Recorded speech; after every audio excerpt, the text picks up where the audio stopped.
vrai que Coluche, c'était pas simplement ça.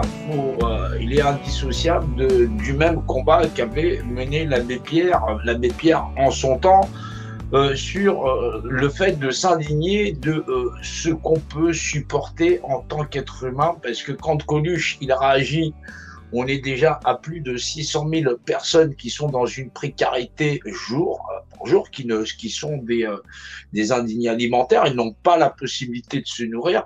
Mais il ne faut pas oublier le combat que l'abbé Pierre avait mené en son temps face à ce qu'on accepte d'inéquitable dans ce monde en prétendant être des êtres humains vivants. Nous ne devons pas oublier ce que nous sommes par nature, des êtres humains, il en est.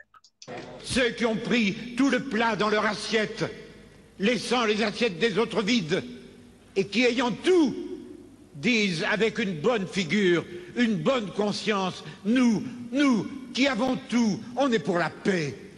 Je sais que je dois leur crier à ceux-là, les premiers violents, les provocateurs de toute violence, c'est vous. Et quand le soir, dans vos belles maisons, vous allez embrasser vos petits-enfants, avec votre bonne conscience, au regard de Dieu, vous avez probablement plus de sang sur vos mains d'inconscient que n'en aura jamais le désespéré qui a pris des armes pour essayer de sortir de son désespoir.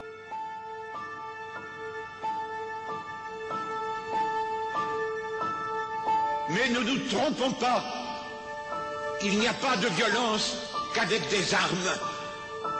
Il y a des situations de violence. Et il y a tel et tel peuple du monde que je connais très bien, où j'ai été tant de fois, où il n'y a plus aucune espérance pour la foule des plus petits, aucune espérance d'apprendre à vivre. Et j'avais crié, vous les riches, il y a des riches qui sont honnêtement riches. Vous avez le devoir de dépenser. Ceux qui stockeraient dans des coffres de banque de l'or, des bijoux, qui les accumuleraient comme un trésor, car la fortune, dans les temps d'épreuve, doit être partagée, venant au secours en créant des entreprises viables pour donner de l'emploi et du salaire.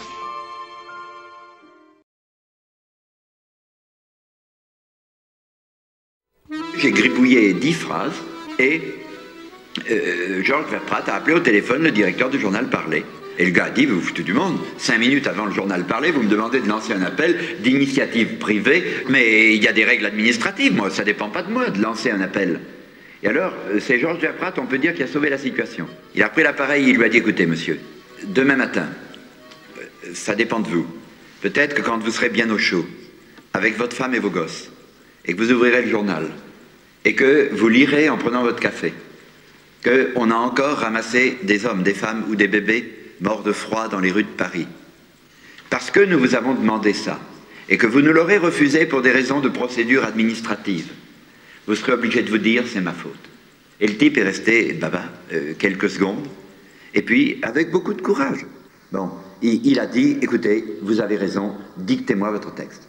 Et je l'ai dicté par le téléphone, et il l'a lui-même lu à la radio. Et immédiatement après, je bondis dans la voiture, comme une trompe, je traverse Paris pour aller rue François 1er, au studio de Radio Luxembourg.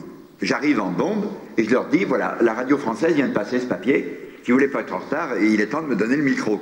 Bon, et ils m'ont donné le micro, et là, alors c'est moi qui l'ai dit.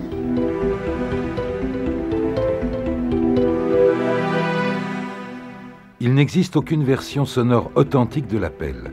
Celui-ci a donc été enregistré par l'abbé Pierre le 4 octobre 1993. Mes amis, au secours. Une femme vient de mourir gelée cette nuit à 3 heures sur le trottoir du boulevard Sébastopol, serrant sur elle le papier par lequel, avant-hier, on l'avait expulsée. Chaque nuit, ils sont plus de 2000 recroquevillés sous le gel, sans toit, sans pain, plus d'un presque nu. Devant tant d'horreur, les cités d'urgence, ce n'est même plus assez urgent. Écoutez-moi, En 3 heures, 2 premiers centres de dépannage viennent de se créer. L'un sous la tente, au pied du Panthéon, rue de la Montagne Sainte-Geneviève, l'autre à Courbevoie. Il regorge déjà, il faut en ouvrir partout.